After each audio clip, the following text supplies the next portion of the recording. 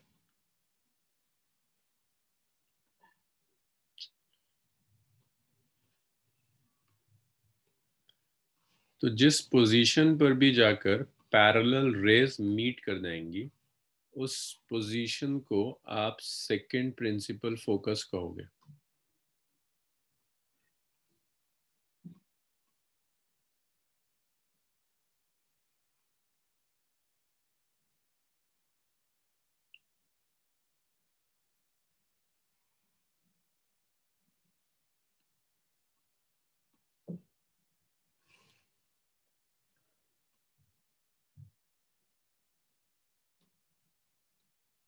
सो आपने रेस ली which are parallel to principal axis.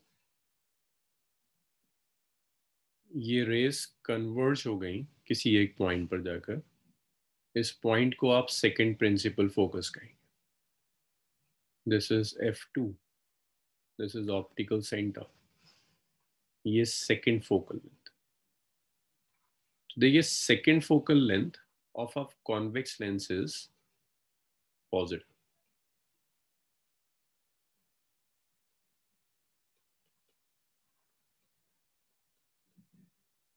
Convex lens is positive. अब इस कॉन्वेक्स की जगह अगर मैं कॉन्केव ले लूं,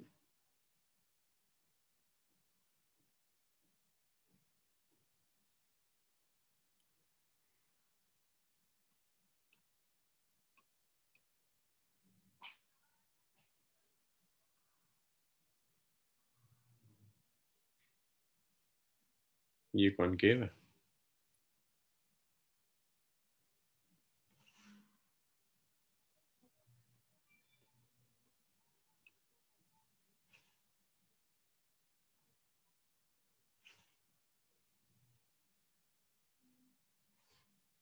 तो ये रेज ऐसे रिफ्रैक्ट कर गई।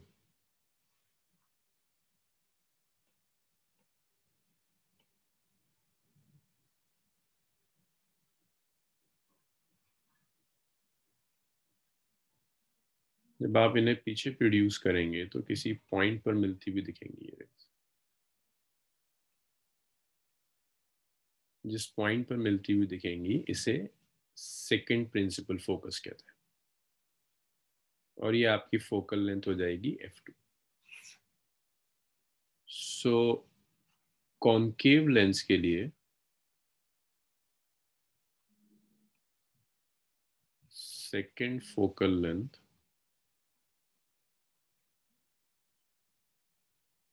of concave lens is negative। Concave lens की सेकंड फोकल लेंथ नेगेटिव होगी। चलिए इतना लिखिए।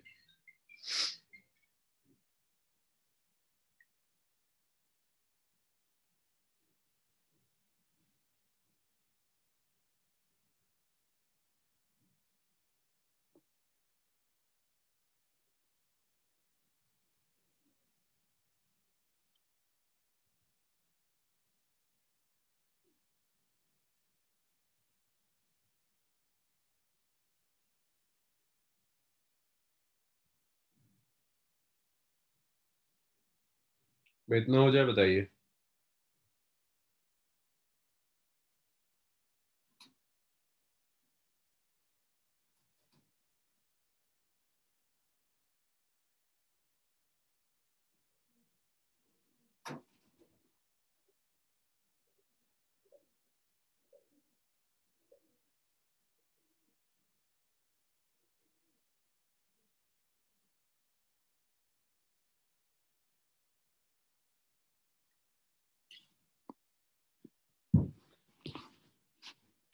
चलिए इसको रब कर।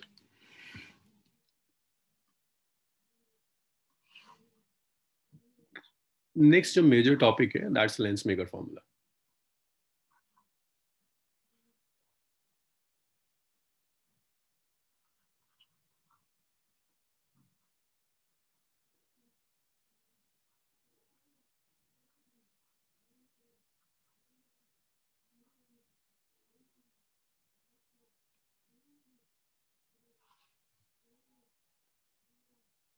तो समझिए जरा लेंस मेकर फॉर्मूला का क्या मतलब है। Lens maker formula object distance, image distance और फोकल लेंथ का relation.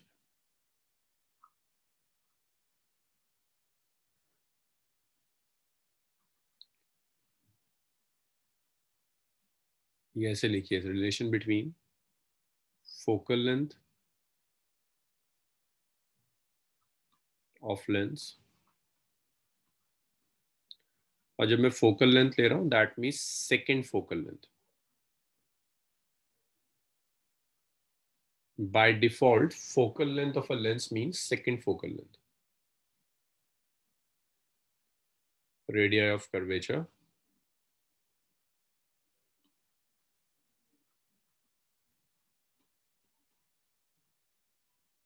and refractive indices.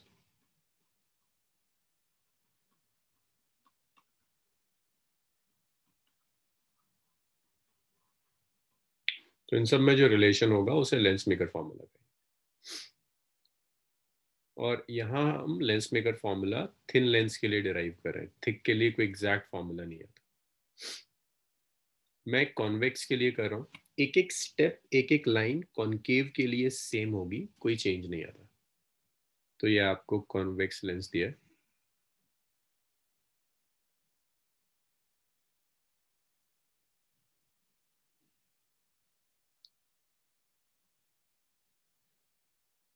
So this is X, इस पॉइंट को y कह देते हैं।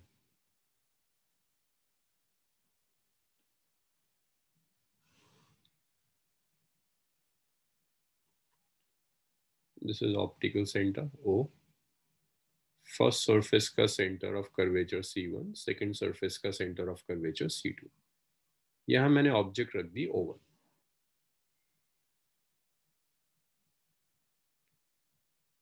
सो ये जो डिस्टेंस है ये ऑब्जेक्ट डिस्टेंस U है। भाई पहले मैं XP, इसको P1 P2 मार्क करते हैं। This is P1, this is P2। First surface का सेंटर ऑफ कर्वेचर राइट में आएगा, सेकंड सरफेस का सेंटर ऑफ कर्वेचर लेफ्ट में आएगा।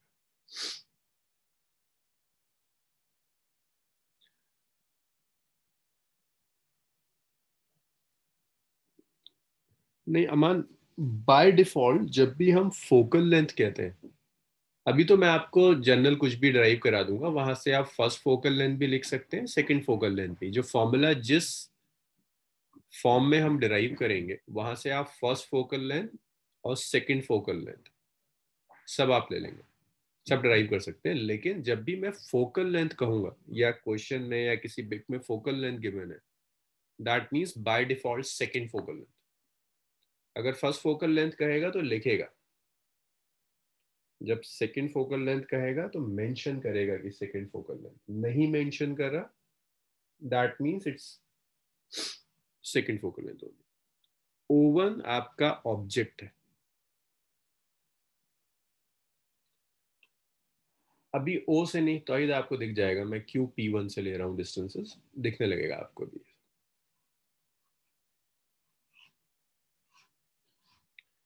सो देखिए पहले मैं सरफेस ले रहा हूं XP1Y, इस सरफेस से रिफ्रैक्शन ले रहे हैं, और XP1Y के लिए ये आपका N1 है सराउंडिंग, N2 रिफ्रैक्टिव इंडेक्स है लेंस के मीडियम का, N1 रिफ्रैक्टिव इंडेक्स है सराउंडिंग का।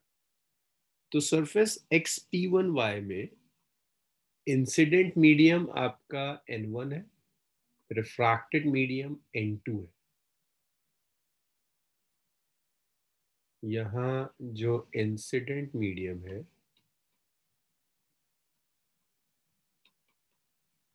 दैट इज N1, जहां से लाइट आ रही है, और जहां रिफ्रैक्ट कर कर जा रही है वो medium N2। Spherical refracting surface है ये XP1Y। सो ये कुछ रेडियस ऑफ कर्वेचर रहा होगा R। सो देखिए आप ये रिलेशन लिख दीजिए N1 by -U N2 by V, N2 minus N1 by R। या आप एक काम और कर सकते हो, अगर ये इंसिडेंट और रिफ्रैक्टेड ना लेना चाहो तो आपको दिख रहा है रेयर से डेंसर है, तो मैं लिख देता हूँ कि रिफ्रैक्शन है रेयर से डेंसर। ये रेयर से डेंसर का रिलेशन है। आपने यहां से एक रे इंसिडेंट कर दी, फर्स्ट सरफेस का आप नॉर्मल ले सकते हो, इसे आप सेंटर ऑफ कर्वेचर से कनेक्ट कर दीजिए, C1 से नॉर्मल आ जाएगा।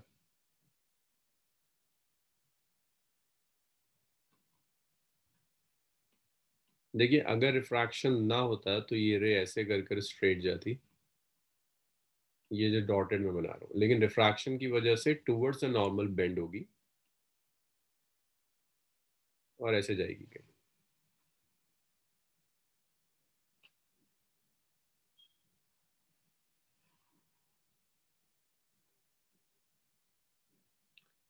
एक बात बताइए, ये जो रे मैंने ड्रॉ करी है, क्या ये ऐसी स्ट्रेट जाएगी रिफ्रैक्टेड रे, या आपके अकॉर्डिंग इसमें एक रिफ्रैक्शन और होना चाहिए?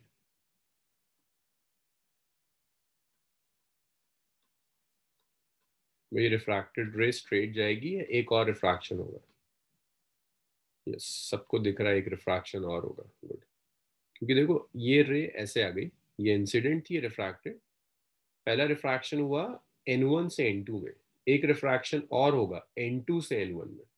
तो अभी मैं वो रिफ्रैक्शन नहीं ले रहा, मैं सिर्फ XP1Y के लिए ले रहा हूँ कि अगर ये ऑब्जेक्ट थी O1 तो ये इमेज बनी I1, और फर्स्ट सरफेस के लिए ये इमेज डिस्टेंस हो जाएगा विच इज V1। तो इसे मैंने V1 लिख दिया,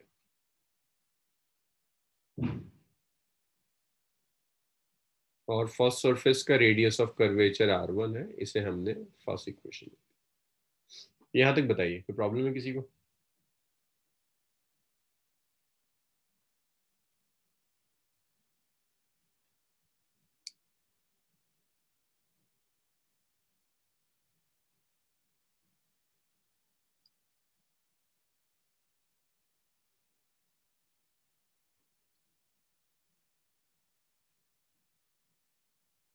अगर आप XP2Y ले लें, लीजा ये जो सरफेस है ना XP1Y, ये जिस स्फेयर का भी पार्ट होगा ऐसी तो कंप्लीट होगा वो स्फेयर। यहाँ देखिए, अगर एक सरफेस ऐसी है तो इसका स्फेयर जब आप कंप्लीट करोगे यहीं कंप्लीट होगा ना, तो सेंटर तो राइट में ही जाएगा, C1। स्फेयर ऐसे तो नहीं कंप्लीट हो सकता। अब जब आप सरफेस XP2Y लेंगे, अब XP2Y में देखो ये रे आ रही है, ये वाली रे, ये रे आ रही है, कहाँ से आती हुई दिख रही है? क्या ये ओवन से आ रही है? बस ये बता दो, ये वाली रे क्या ओवन से आ रही है डायरेक्टली?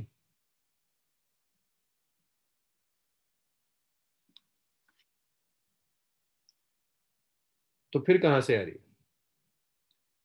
ये तो सब सही आंसर दे रहे हैं कि यहाँ से नहीं आ रही, लेकिन आ कहाँ से रही है फिर? एक अस्का का सही है, वजाहत का सही है। हाँ ओवन से रिफ्रैक्ट होगा, लेकिन डायरेक्टली कहाँ से आ रही है? नहीं तौहीद, देखो ये वर्चुअल ऑब्जेक्ट का केस आ गया, मैं ये कह सकता हूँ कि ये वाली रे I1 से आ रही है, फिर I1 is a virtual object. मैं बताया था रेज अगर कन्वर्ज करेंगी तो ऑब्जेक्ट वर्चुअल होती है। इन्फिनिटी नहीं है फैजान, इन्फिनिटी नहीं, इन्फिनिटी तब होगा जब पैरेलल जाएगी। कन्वर्जिंग रे है ना, कन्वर्जिंग रे का मतलब है ऑब्जेक्ट वर्चुअल है। For XP2Y I1 is virtual object.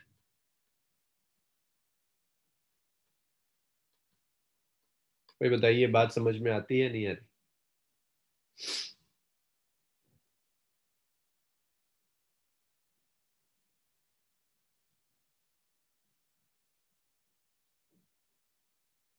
चलिए, अब अगर ये वर्चुअल ऑब्जेक्ट है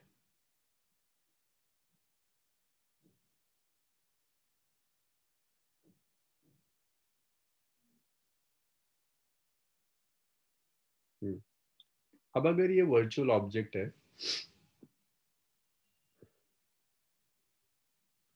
सो देखो रिफ्रैक्शन देखो, अब रिफ्रैक्शन कैसा होगा, यहाँ पर फिर से रिफ्रैक्शन होगा, इमेज देखनी होगी ना इस ऑब्जेक्ट की, इमेज कहाँ बनेगी।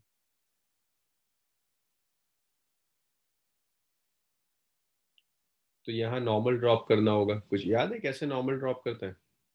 अगर मैं कह रहा हूँ इस पॉइंट पर नॉर्मल ड्रॉप करिए, कैसे नॉर्मल ड्रॉप करेंगे? तौहीद का आंसर सही है, वजाहत ठीक कह रहा है, मोमिना, अमान, मोटब, इस पॉइंट को सेंटर से कनेक्ट कर देते हैं।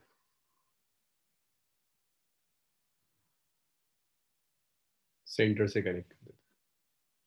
जब आप सेंटर से कनेक्ट कर दोगे तो रेज स्ट्रेट जा रही थी, डेंसर से रेयर आ रही है, ये नॉर्मल है, कहाँ बेंड होगी? टुवर्ड्स द नॉर्मल और away from the normal? Away from the normal.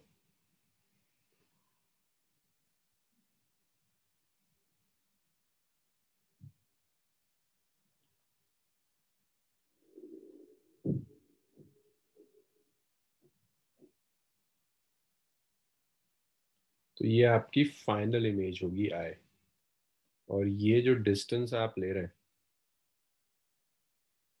अब तो इससे रिफ्रैक्शन हुआ ना सेकंड सरफेस से, तो इस डिस्टेंस को आप वी लोगे।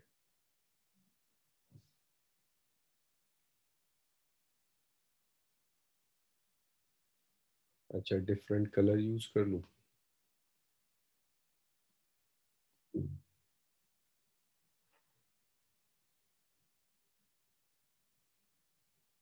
ये नॉर्मल है,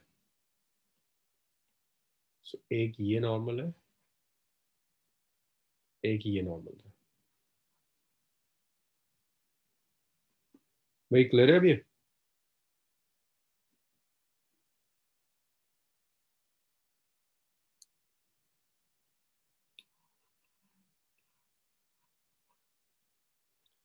अच्छा अब सुनिए, यहाँ से थोड़ा सा ना रेड डायग्राम में अब हम चेंजेस करेंगे। अब आप कौन सा वाला, सेकंड सरफेस? सेकंड सरफेस के लिए कह रहा हूँ। देखिए जो सेकंड सरफेस है ना, XP2R, देखो सेकंड सरफेस के लिए ये रे आ रही है, ये वाली रे, कर्सर देखना, ये रे। अब ये रे O1 से तो नहीं आ रही, O1 तो ऑब्जेक्ट नहीं हो सकता है, क्योंकि O1 तो है ही नहीं इसकी लाइन में कहीं।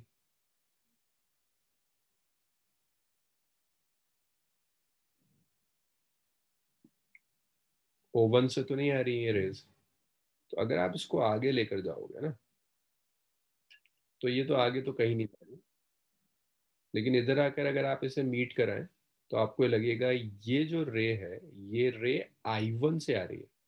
This is the concept of virtual object, की रेज अगर ऐसी कन्वर्जिंग है, यहाँ कहीं नहीं दिखेगी आपको ऑब्जेक्ट, आगे जहां रेज मीट करेंगी वहां ऑब्जेक्ट दिखेगी।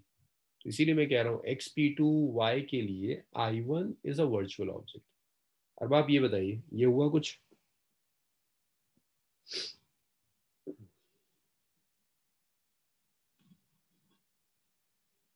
हम्म। अब समझिए, देखिए अब आप लोग इतना आ गए हैं कि अगर मैं यहाँ कुछ चेंजेस करूंगा तो वो आपको दिखेगा। अब जब मैं सेकंड सरफेस लूंगा तो डिस्टेंसेस मुझे सेकंड सरफेस के लिए लेने पड़ेंगे, T2 से लेने होंगे ना। तो इस सेकंड सरफेस के लिए ऑब्जेक्ट I1 है, तो मुझे बताओगे ऑब्जेक्ट डिस्टेंस कितना होगा?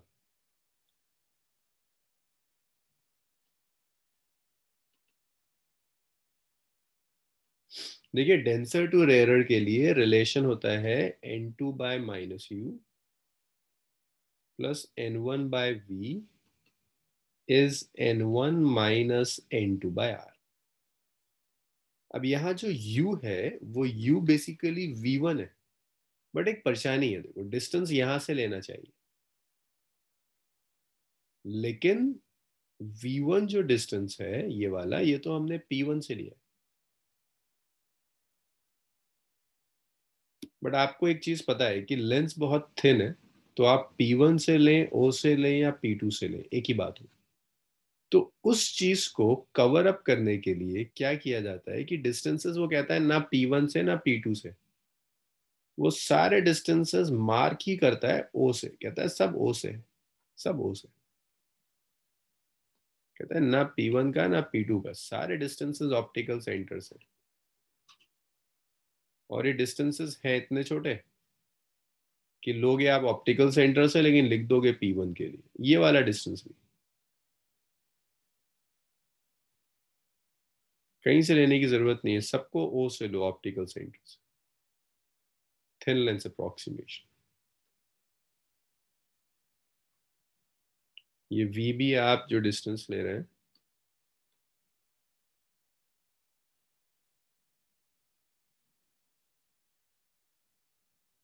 ये वी डिस्टेंस भी आपको ऑप्टिकल सेंटर से लेना है। So, अब आप लिख सकते हैं कि आपका ऑब्जेक्ट डिस्टेंस V1 के इक्वल है।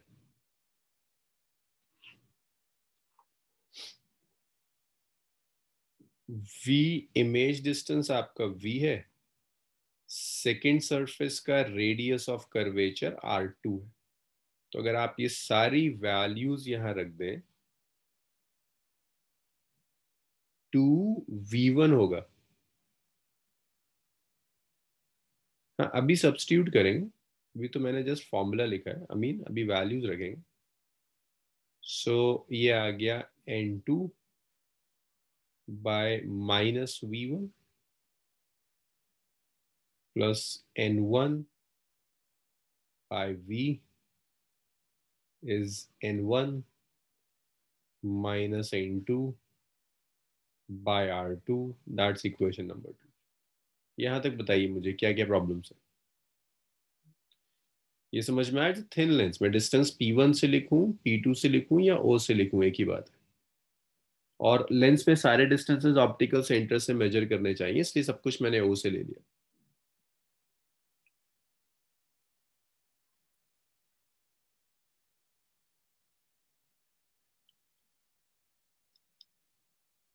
यहां कहीं इस चीज को मेंशन भी कर देते हैं कि इट्स अ थिन लेंस,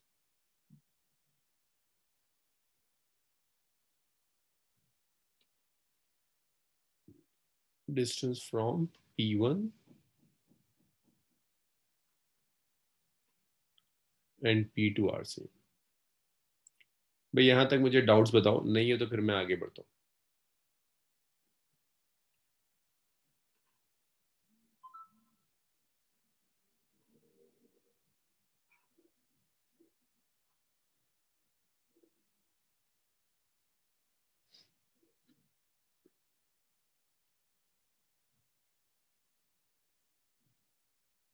अच्छा, तुम्हें रे डायग्राम ही नहीं समझ में आ रहा फैजान, चलो यहाँ देखो। इस लेंस में दो सरफेसेस है, एक सरफेस है XP1Y। पहले रे डायग्राम देख लो फिर समझाता हूँ। मैंने अभी थोड़ी देर पहले थिन लेंस अप्रोक्सीमेशन बताई थी। मुझे लगता है मैं कभी कभी ना गलत समझता हूँ कि इस बैच की स्पीड बहुत ज्यादा है, अब मुझे दूसरी बैच के हिसाब से चलना चाहिए। सुनिए जरा, दोबारा सुनो। XP1Y, XP1Y सरफेस के लिए ये O1 ऑब्जेक्ट है, ये XP1Y के लिए ये ऑब्जेक्ट रखी हुई है विच इज O1। मुझे यहाँ बताओ XP1Y का सेंटर ऑफ कर्वेचर क्या है? फैजान, अमीन, मरियम, भाई यही एक तरीका है सीखने का, आप रिस्पॉन्स देते जाइए, आप सीखते चले जाएंगे।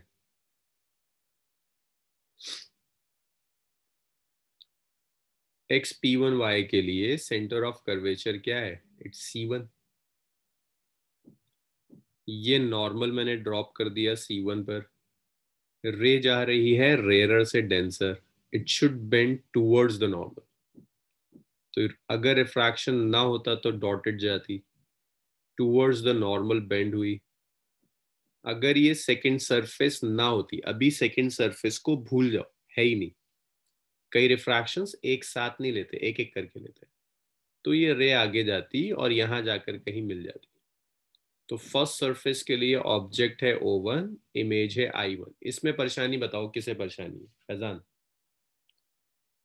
पहली सरफेस के लिए object is O, image is I1, इसमें परेशानी बताइए।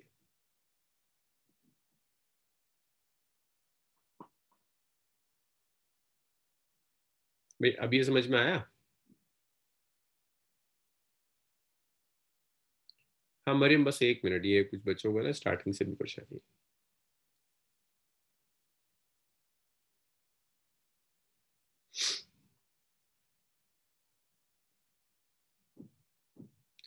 जी, N2 में रिफ्रैक्ट किया, N1 से N2 गया, रेयरर से डेंसर गया, टूवर्ड्स द नॉर्मल आ गया। रिफ्रैक्शन फिर से होगा, मैं अभी उसे कंसीडर नहीं कर रहा हूं, इसीलिए मैं डॉटेड बना रहा हूं। अच्छा, सो पहली सरफेस के लिए ऑब्जेक्ट U है, इमेज यहां बन रही है विच इज V1। अब डिस्टेंसेस लेने चाहिए सारे P1 से, लेकिन this is a thin lens. मैं P1 से लूं, मैं O से लूं, या मैं P2 से लूं, एक ही बात है। तो जो डिस्टेंस आपको P1 से लिखना चाहिए था उसको मैंने O से ले लिया। जिस डिस्टेंस V1 को मुझे P1 से लेना चाहिए था उस डिस्टेंस को मैंने O से ले लिया और उसे V1 लिख दिया। रिफ्रैक्शन रेयरर से डेंसर हुआ तो N1 by minus u, N2 by V1, N2 minus N1 by R1। ये बताइए इक्वेशन नंबर 1 तक प्रॉब्लम किसी को?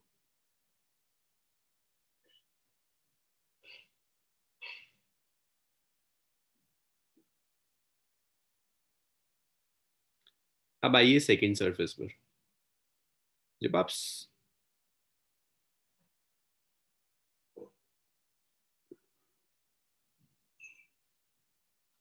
ये है ना C2 R2 मैंने मार्क नहीं किया, देखो ये वाला R2 होगा, ये।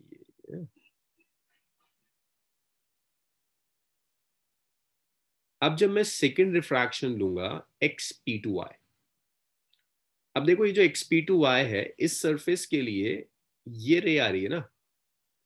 वर्चुअल ऑब्जेक्ट का कॉन्सेप्ट अगर दिमाग में नहीं होगा तो सेकंड सरफेस कभी नहीं समझ में आएगी।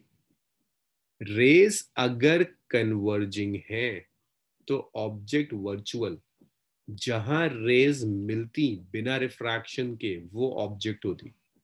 ये नहीं आया तो ये नहीं समझ आएगा, इसे समझिए। रे ऑप्टिक्स जब शुरू किया था तभी वर्चुअल ऑब्जेक्ट लिया था। जैसे यहां पर भाई रिफ्रैक्ट होने के बाद क्या I1 इमेज बनेगी फैजान? क्या I1 इमेज बनेगी?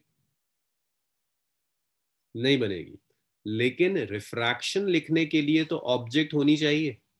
तो आप ऐसे कहते हैं पहली सरफेस की जो वर्चुअल इमेज है वो दूसरी सरफेस के लिए वर्चुअल ऑब्जेक्ट हो जाएगी। वर्चुअल इमेज है ना ये पहली सरफेस के लिए। एक सरफेस की वर्चुअल इमेज दूसरी सरफेस के लिए वर्चुअल ऑब्जेक्ट हो सकती है। और मैथमेटिकली वो रियल और वर्चुअल ऐसे सिखाया था कि अगर एक ऑब्जेक्ट है और उससे रेज डाइवर्ज कर रही है, इसे आप कहते हैं ये आपकी रियल ऑब्जेक्ट है। अगर रेज कन्वर्ज कर रही है तो इसे आप कहते हैं ऑब्जेक्ट आपकी वर्चुअल है, कहीं कन्वर्जिंग रेज दिख जाए। इसके एग्जाम्पल कई जगह दिखते हैं। कभी ऐसा होता है एक मिरर से रे इमेज बनी, वर्चुअल इमेज, वो इमेज किसी दूसरे के लिए ऑब्जेक्ट का काम कर रही है, वर्चुअल ऑब्जेक्ट हो जाएगी। कहीं रिफ्रैक्शन हुआ, मल्टीपल रिफ्रैक्शन हुए, किसी एक की इमेज बनी जो दूसरे के लिए वर्चुअल ऑब्जेक्ट का काम कर जाएगी। जैसे यहाँ XP1Y, इसके लिए इमेज बनी I1। This image I1 will act as a virtual object for XP2Y। Converging rays है, कन्वर्जिंग वाला भी देखिए, ये वाली रे कन्वर्जिंग है, कन्वर्ज कर रही है। एक तो स्ट्रेट जाएगी यहां से, ये तो कभी दिखाते ही नहीं है एरो की, ऑप्टिकल सेंटर से तो स्ट्रेट जाएगी। ये वाली रे और ये वाली रे कन्वर्जिंग है, तो it's a virtual object for this thing. अब I1 का डिस्टेंस जब आप सेकेंड सरफेस से लेंगे तो P2 से होना चाहिए, लेकिन मैं फिर कह रहा हूं P1 O P2 सब क्लोज है। तो जो डिस्टेंस आप P2 से ले रहे हैं उसे P2 से ना लेकर O से लेना चाहिए। इसे मैंने V1 लिख दिया। हाँ जी फैजान, अब आया ये कुछ वर्चुअल ऑब्जेक्ट।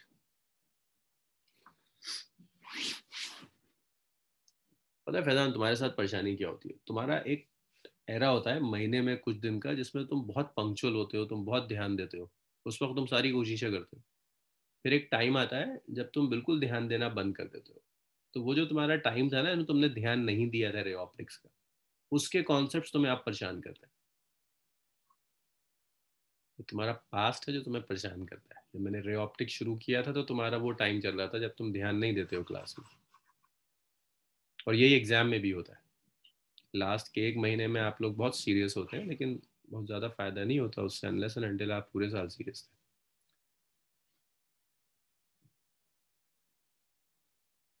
हर बार बिल्कुल कर सकते हैं, क्यों नहीं कर सकते। देखो इंसिडेंट N2 हो जाएगा, रिफ्रैक्टिंग N1 हो जाएगा। N2 हो जाएगा, रिफ्रैक्टिंग N1 हो जाएगा, सेम रिलेशन आएगा। जिसे आप N1 कह रहे हैं वो अब N2 हो जाएगा हर बार। तो ये रिलेशन होता है denser to rarer, N2 by minus u plus N1 by V इज N1 minus N2 by R। Value रख दीजिए। सेकेंड सरफेस के लिए फैजान ऑब्जेक्ट क्या है? फैजान सेकेंड सरफेस के लिए object I1। Distance Maryam T2 से लेना चाहिए था, लेकिन ऑप्टिकल सेंटर है तो डिस्टेंस मैंने O से लिया हुआ है। ये पूरा डिस्टेंस है आपका V1।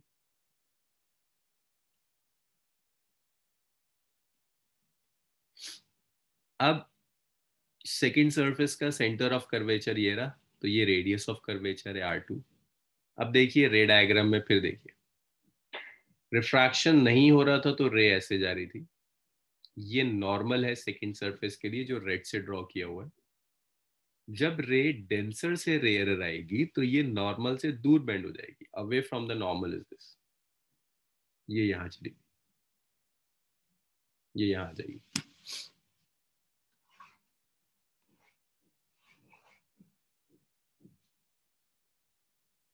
सो सेकेंड सरफेस के लिए फैजान इमेज कौन सी है?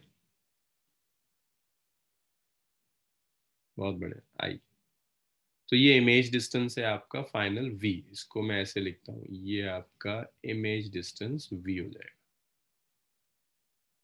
लेना चाहिए P2 से क्योंकि सेकेंड सरफेस के लिए, बट थिन लेंथ से तो सारे डिस्टेंसेस मैं O से लिख रहा हूँ। ये रिलेशन आ गया आपका सेकेंड सरफेस के लिए। अब अगर मैं ऐड कर दूं 1 और 2 को, तो जब हम ऐड करेंगे, हाँ अस्का इसको अभी आ रहा हूं मैं, साइन कन्वेंशन क्यों नहीं दे रहे, बस एक minute. N1 by minus u plus N2 by V1 plus N2 by minus V1 plus N1 by V is N2 minus N1 by R1, N1 minus N2 by R2। ये चला गया। अब इसको थोड़ा सा और सॉल्व कर लें, जगह नहीं है, एक चीज और सुन लीजिए। भाई अस्का का क्वेश्चन है साइन कन्वेंशन क्यों यूज नहीं कर रहे। U इज नेगेटिव, मुझे यहाँ साइन कन्वेंशन यूज करना चाहिए था। R2 is negative, sign convention use करना चाहिए था। रीजन सिर्फ इतना है कि ये जो रिलेशंस हैं वन, और यहाँ जो मैं यूज कर रहा हूँ ये वाला, ये जनरल रिलेशंस हैं, हर केस के लिए वैलिड है। Real image, virtual image, convex, concave, सबके लिए वैलिड है जनरल रिलेशंस या नहीं है? जनरल रिलेशन मींस एक ऐसा रिलेशन जिसको आप कई केसेस में यूज कर सकते हैं। इट्स अ जनरल रिलेशन ना। एक यही relation convex, concave, real, virtual, चार केसेस के लिए वैलिड है। ये भी रियल, वर्चुअल, कॉन्वेक्स, कॉनकेव, चार केसेस के लिए वैलिड है। जब आप एक जनरल रिलेशन यूज कर कर दूसरा जो रिलेशन डिराइव कर रहे हैं वो भी जनरल है, लाइक इसको डिराइव करके जो हम लेंस मेकर फॉर्मूला डिराइव करेंगे, एक फॉर्मूला होगा जो convex lens, concave lens, real image, virtual image सबके लिए वैलिड होगा। तो जब आप एक जनरल फॉर्मूला यूज कर कर दूसरा जनरल फॉर्मूला डिराइव करते हैं तो साइन कन्वेंशन यूज नहीं करते। दोबारा कह रहा हूँ, एक जनरल फॉर्मूला जो कई केसेस के लिए वैलिड है यूज कर कर आप दूसरा जनरल फॉर्मूला जब डिराइव करेंगे तो साइन कन्वेंशन यूज नहीं करते। ये तो फैक्ट है। अब क्यों नहीं करते उसका रीजन समझिए। भाई ये डेरिवेशन यहां से शुरू नहीं हो रही है। ये डेरिवेशन शुरू हो रही है स्फेरिकल रिफ्रैक्टिंग सरफेस से, जब मैंने ये फॉर्मूला डिराइव किया था वहां से शुरू हो रही है डेरिवेशन। तो मैंने उस डेरिवेशन का एक पार्ट यूज कर लिया है। कुछ बुक्स में तो ए बी इनिशियो करके दिया होता है कि ये जो फॉर्मूला मैंने डिराइव किया है पहले उसे डिराइव करके दिखाएगा, फिर आगे ये फॉर्मूला डिराइव करेगा, फिर ऐड कर कर लिखता है। लेकिन एनसीईआरटी ने ऐसा नहीं करा हुआ, तो मैं उस ए बी इनिशियो पे नहीं जा रहा हूँ, तो 10 मार्क का क्वेश्चन बन जाएगा ए बी इनिशियो। तो इसका समझ में आ रहा है आपको कि ये जब फॉर्मूला हमने ड्राइव किया था हम ऑलरेडी एक बार साइन कन्वेंशन यूज कर चुके हैं। तो एक ही डेरिवेशन में दो बार साइन कन्वेंशन तो आप यूज नहीं करेंगे। जब ये फॉर्मूला आपने ड्राइव किया था डेंसर टू रेयरर, तो साइन कन्वेंशन हमने यूज कर लिया था। अब एक ही डेरिवेशन में दोबारा साइन कन्वेंशन थोड़ी ना है। तो फैक्ट ये है कि जब आप एक जर्नल फॉर्मूला यूज कर कर दूसरा जर्नल फॉर्मूला डिराइव करेंगे तो साइन कन्वेंशन यूज नहीं करते। रीजन ये है यहां पर पर्टिकुलरली कि हम यूज तो इसे कर रहे हैं, बट ये फॉर्मूला शुरू होता है इस एक्सप्रेशन की डेरिवेशन से जिसमें आप ऑलरेडी एक बार साइन कन्वेंशन यूज कर चुके। तो एक डेरिवेशन में दो बार साइन कन्वेंशन नहीं आएगी। इसका आपके इंटरनेट में कुछ इश्यू होगा। भाई मेरी आवाज आ रही है आप लोगों को सबको? ओके। सो जी, इसका आपका क्लियर हुआ जो आप डाउट पूछ रही थी कि क्यों साइन कन्वेंशन यूज नहीं किया?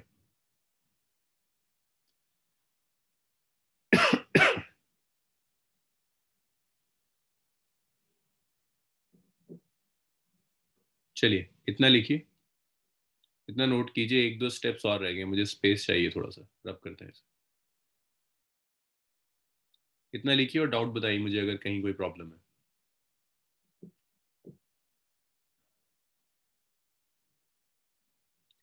रे ऑप्टिक्स से सबसे ज्यादा जो 5 मार्क का रिपीट हुआ है that's lens maker formula along with formula of spherical refracting surface. सबसे ज्यादा ये 5 मार्क का रिपीट हुआ है पिछले 5 सालों में।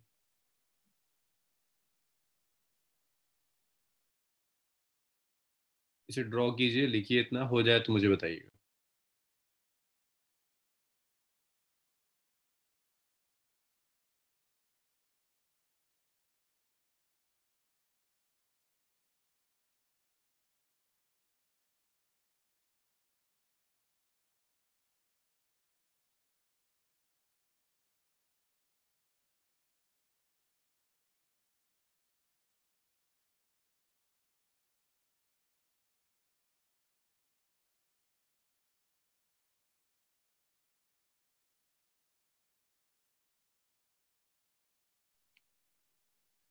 आयशा, थिन लेंस में और यू और वी में आप कैसे रिलेट कर पा रही हैं कि अगर ये थिन लेंस है तो यू और वी इक्वल होना चाहिए?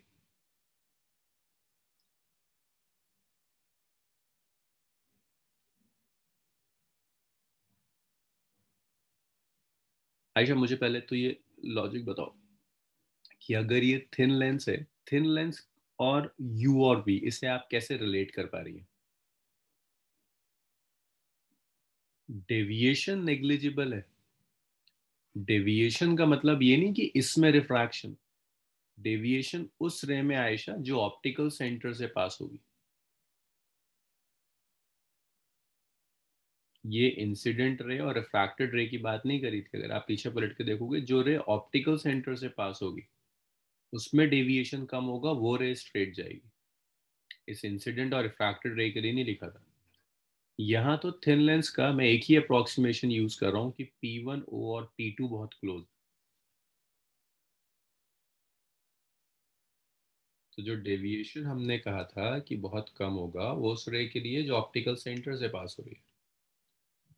ना तो इंसिडेंट रे के लिए कहा था, ना रिफ्रैक्टेड रे के लिए कहा था।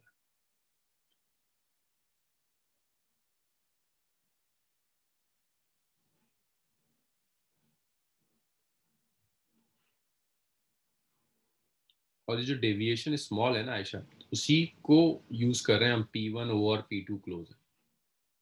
भाई इतना ड्रॉ हो जाए बताइए मुझे, से रब करेंगे।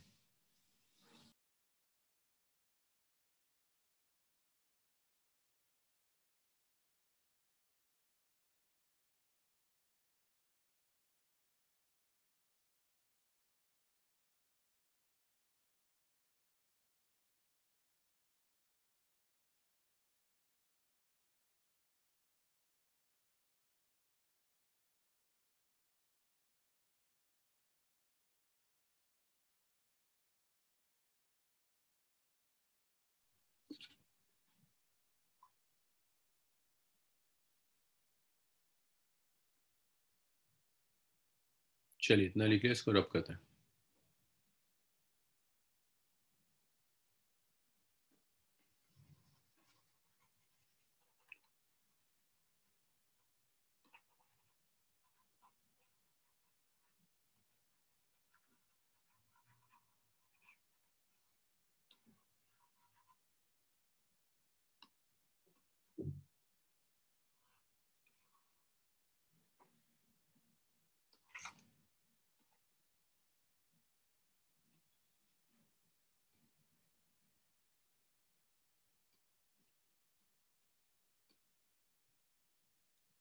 अब देखिए इन दोनों में मैं अगर नेगेटिव साइन कॉमन ले लूं तो बचेगा N2 माइनस N1/R1।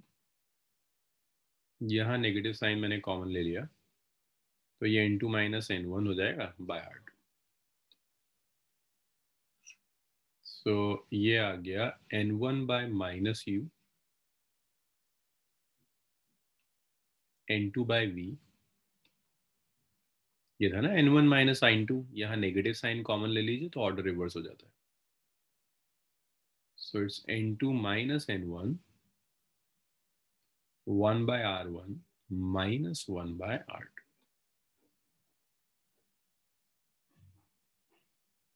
सादिया जरा चेक करो, N1/V था या N1/-U था?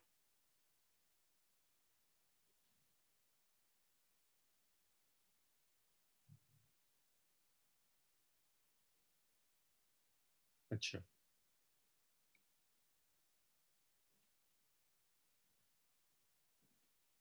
ओके, N1/V था, N1/V था, फाइन, ठीक है।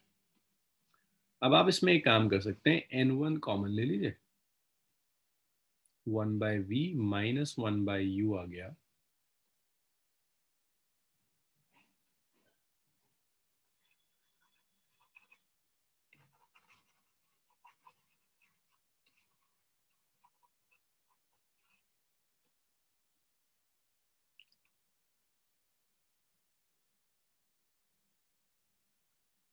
N2 minus N1 1/R1 minus 1/R2। सो आप यहां से लिख सकते हो कि 1/V minus 1/U is N2 over N1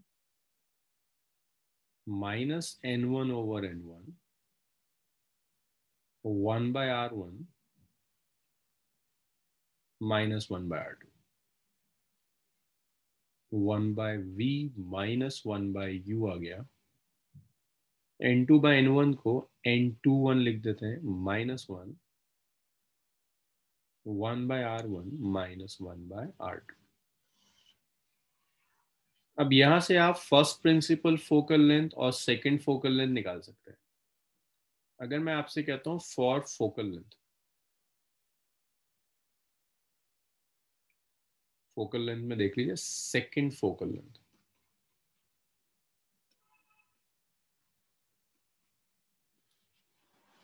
हाँ भाई, मुझे बताओगे सेकंड जो फोकल लेंथ है उसके लिए ऑब्जेक्ट डिस्टेंस कितना होता है? रेस कहां से आ रही होती है?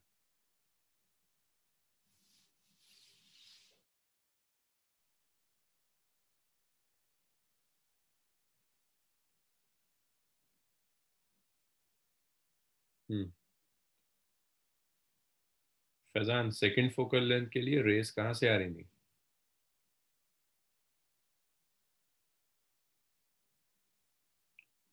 सेकंड फोकल लेंथ के लिए रेस पैरेलल थी, दैट मीन्स रेज इन्फिनिटी से आ रही थी, तो ऑब्जेक्ट डिस्टेंस इन्फिनिटी हो गया। इमेज जो डिस्टेंस होगा वो फोकस पर बढ़ेगा, इसको फोकल लेंथ कहते हैं। अगर मैं यहाँ सब्स्टिट्यूट करूँ ये सब, सो ये आ जाएगा 1/f -1/infinity is n21 minus 1 1/r1 minus 1/r2। सो ये 1/f आ गया, it's n21 minus 1 1/r1 minus 1/r2। ये फोकल लेंथ का रिलेशन, इसी को कहते हैं लेंस मेकर फॉर्मूला। तो जो लेंस मेकर फॉर्मूला है,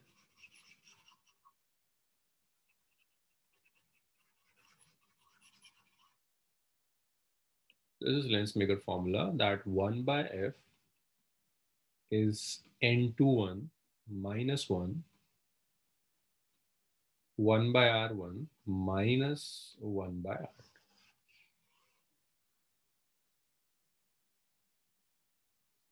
जी फैजान, 1/f को आप बिल्कुल पावर भी कह सकते हैं ना, पावर ऑफ लेंस कह सकते हैं। करेंगे जब पावर डिस्कस करेंगे तो पावर का फॉर्मूला लिख देंगे, अभी तो फोकल लेंथ। चलिए इतना लिखिए।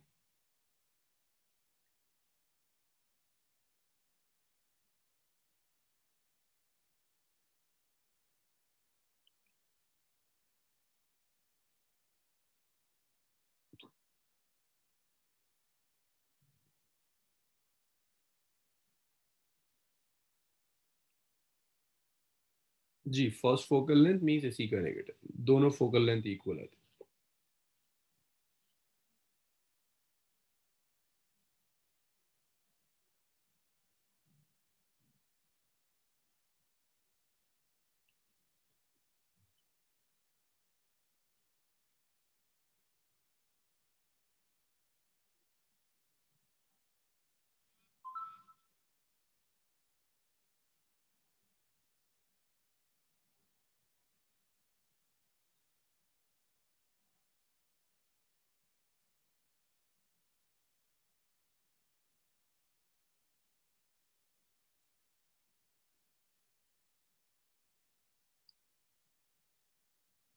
हाँ भाई, लिख लिया इतना।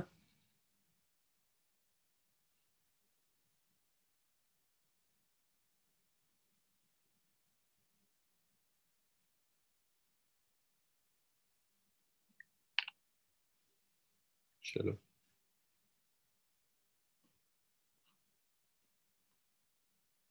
चलिए मैं जरा अब कर रहा हूँ। अभी जो सेम रिलेशन है ये कॉनकेव के लिए भी आएगा, कॉन्वेक्स हो या कॉनकेव हो, रिलेशन सेम होगा। आपका होमवर्क है कॉनकेव के लिए डिराइव करना। एक एक लाइन सेम होती है, सिर्फ रे डायग्राम में फर्क आएगा और कुछ नहीं।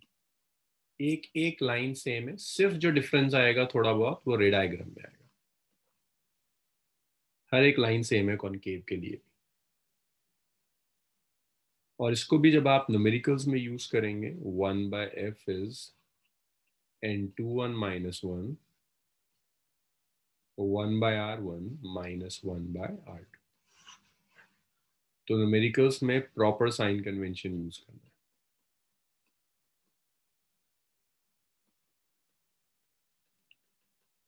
हमेशा एक चीज याद रखिएगा, n1 is refractive index surrounding का है।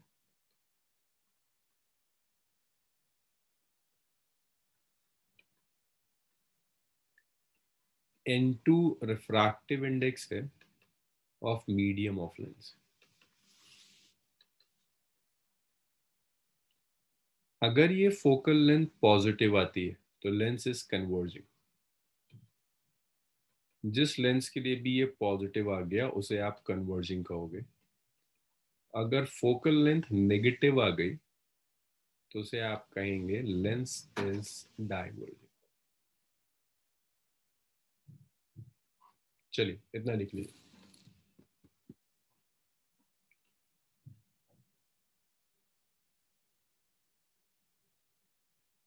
और फोकल लेंथ अगर कहीं इंफिनिटी आ जाए, दैट मीन्स कोई रिफ्रैक्शन ही नहीं हुआ, रेस पैरेलल आई और पैरेलल निकल गई, कोई रिफ्रैक्शन नहीं हुआ।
चलो भाई, इसको आज यहीं छोड़ते हैं, मंडे से कंटिन्यू करेंगे।